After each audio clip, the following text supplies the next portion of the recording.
Bueno, ya llevamos 11 años con Cuarto Espacio, hemos trabajado con miles de personas. ¿Qué es lo que más has descubierto en todos estos años? Lo que hemos descubierto es realmente el principal desafío. ¿Cuál es el principal desafío? Poder vencer lo que llamamos la barrera comunicativa. ¿Y qué es la barrera comunicativa? Esa sensación de miedo, que le llamamos miedo escénico, que tenemos cuando vamos a hablar en público.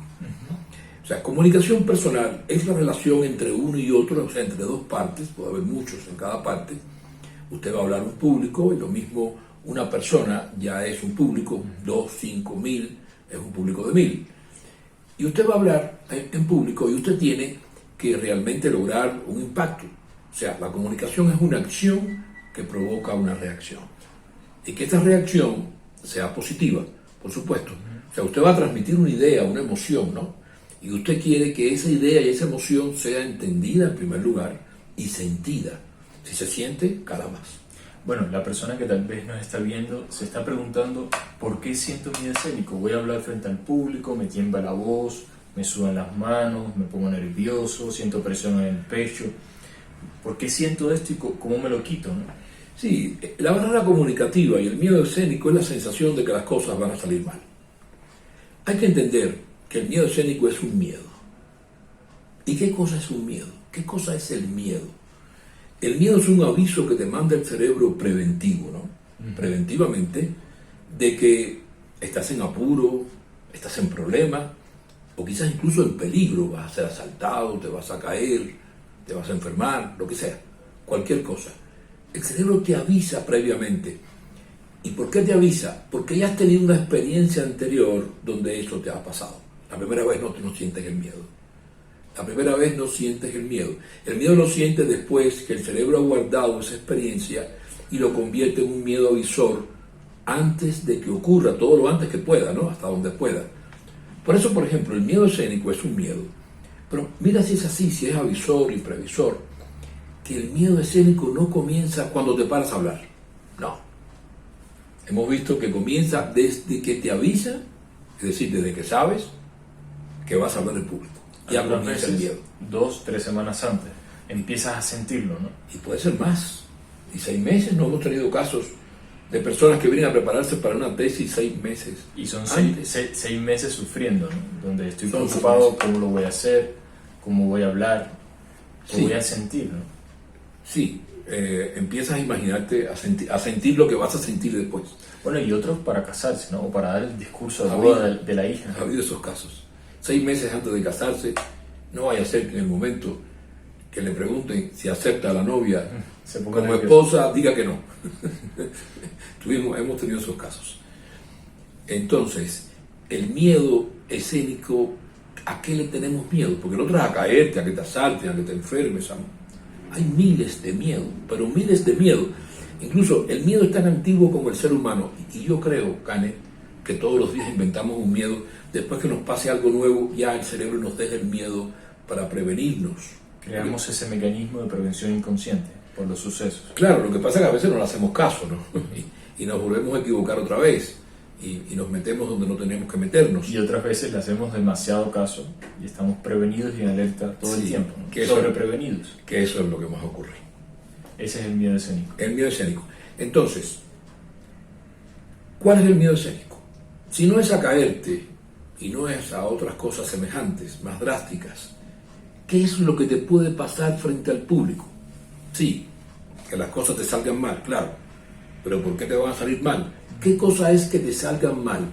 Bueno, después de haber estudiado miles de personas aquí durante estos años, llegamos a la conclusión de que es el miedo a que el otro te desapruebe.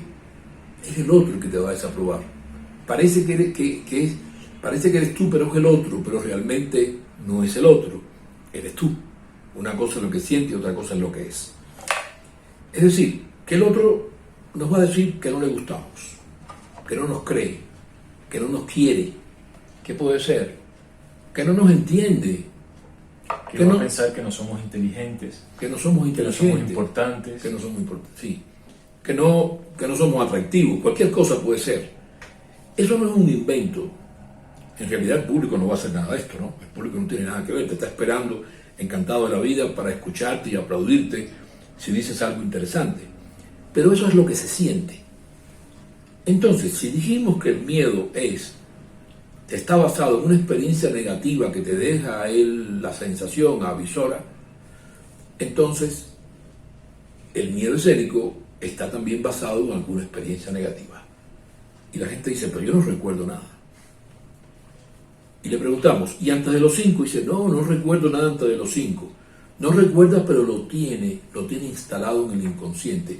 Porque en estos primeros 5 años, 5 o 6 años, el cerebro está en su elaboración básica, fundamental, y es muy vulnerable, es muy blando. Lo que entra se queda ahí, y se quedan los miedos. Sobre todo porque los chicos entienden tan pocas cosas, hay que explicárselo todo. Ellos preguntan. Entonces, el miedo escénico está basado en una experiencia negativa que probablemente no recuerdes, pero que la tienes guardada y te está haciendo efecto. Una experiencia negativa que en algún momento estas cosas las sentiste. Ahora, hay muchos que llegan y dicen, bueno, mi experiencia negativa, yo la recuerdo, fue en la universidad hace 2 años, fue en el trabajo hace unos meses, que me pasó algo muy malo, o fue en el colegio, por un maestro, un profesor que tuve, un profesor de matemática o de historia que era muy malo, y ahí fue donde empezó mi miedo, pero no me lo puedo quitar. Sí, realmente el miedo no comenzó ese día, se activó ese día, comenzó en la niñez. El miedo escénico, otros miedos sí se siguen creando en la medida que vas teniendo problemas, pero se creó en la niñez lo que puede haberse activado, pero yo no creo que nunca haya sentido miedo hasta ese momento, no es posible. Lo que lo tenemos muy escondido, o puede ser que en un círculo familiar, De confianza. de confort, de confianza, tú te desenvolvías bien, pero cuando salías de ese mes y cuando llegas a la universidad tienes otros retos mayores y se activa el miedo, se activa más el miedo, pero siempre sentiste miedo. ¿Por dónde tenemos que empezar? El entrenamiento en comunicación, porque no es solamente identificar el miedo, es desplegar todas las capacidades comunicativas. O sea, nosotros en Cuarto Espacio, y nos llamamos así por una cifra cualquiera, es que trabajamos 4 campos de la comunicación. O sea, la capacidad primero de prepararse antes de comunicar, la capacidad de pensar e idear el qué, el contenido, la estructura, el argumento de lo que vas a decir, la capacidad de sentir esas ideas, ese contenido, y la capacidad de representarlo corporalmente mediante el lenguaje corporal y la voz y el habla, lo que llamamos el movimiento escénico, y nos convertimos en actores de nuestro papel. Entonces, ese miedo nos va de alguna forma a limitar, retener, disminuir esas 4 capacidades que tenemos para prepararnos, pensar, sentir y actuar. Y así comunicamos, nos preparamos, pensamos, sentimos y actuamos.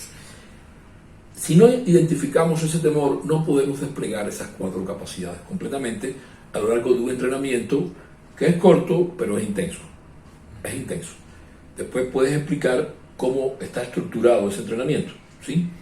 Pero entonces tenemos que empezar por identificar el miedo, que es lo que hacemos, Karen. Primero, ¿de dónde sale tu miedo? ¿Quién, cómo, dónde, con quién comenzó ese miedo? Porque cuando lo identifiquemos, ¿qué sucede? ¿Ya cuando sucede, de dónde viene? Cuando identificamos todo el contexto del miedo, y eso se hace en una sesión individual, si acaso en 2, no más, ya entonces empieza a bajar, porque ya empezamos a dominar ese temor. Y empezamos a desplegar las capacidades retenidas que tenemos. Y nos damos cuenta que somos más preparativos y somos más racionales y emocionales y corporales que lo que hemos demostrado hasta ese momento, ¿cierto? Entonces empecemos por identificar el miedo.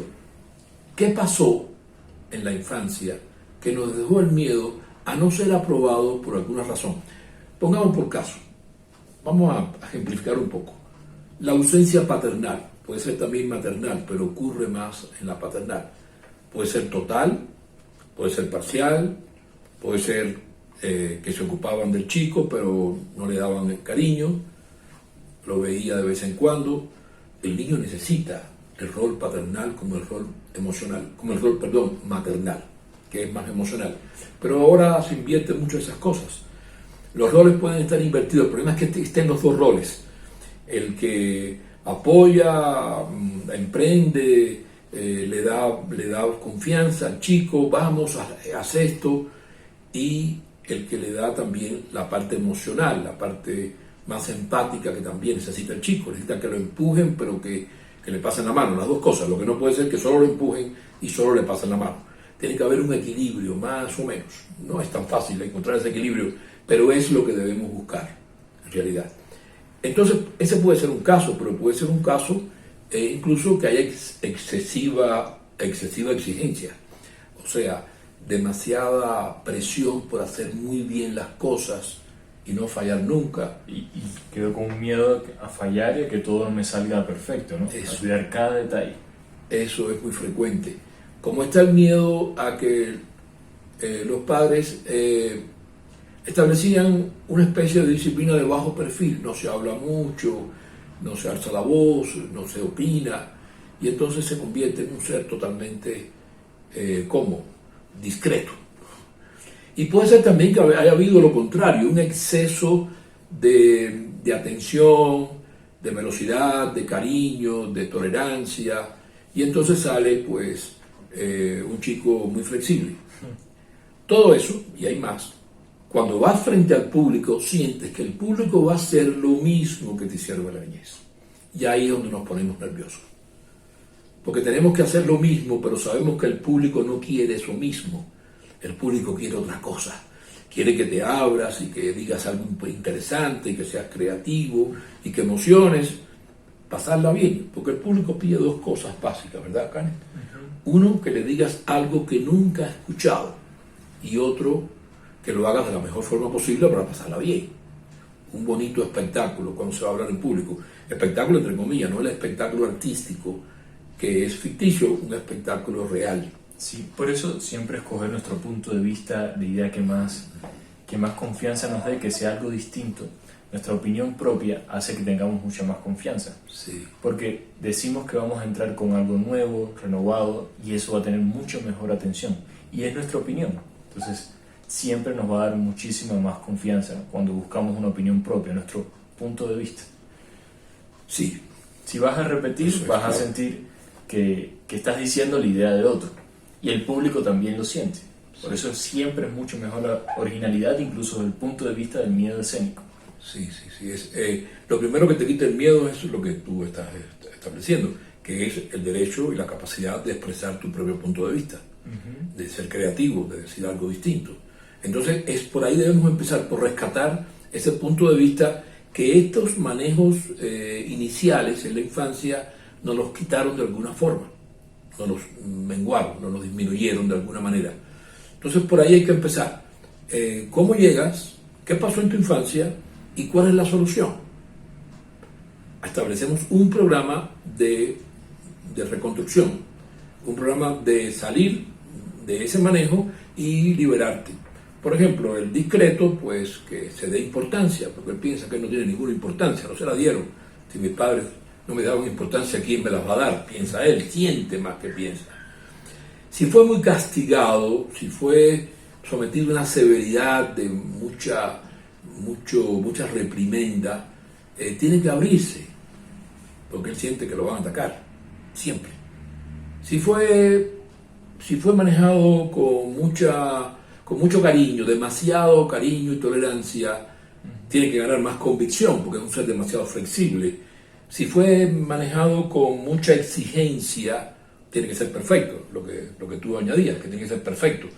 Pues entonces tiene que cambiar un poco la exigencia. ¿Por qué? Por persuasión, por calidez, por escuchar al otro. Y se fue manejado con muy poca atención, esos chicos que los padres los dejan solos, son liberales, no están al tanto de ellos, no importa la hora que se acuesten a dormir, si un día no van al colegio no pasa nada, pues entonces ellos sienten que no son importantes, ellos tratan de buscar, hablar mucho, son los habladores, y hace falta un entrenamiento para que compartan y escuchen a los demás y no sean siempre el centro en cualquier lugar que lleguen.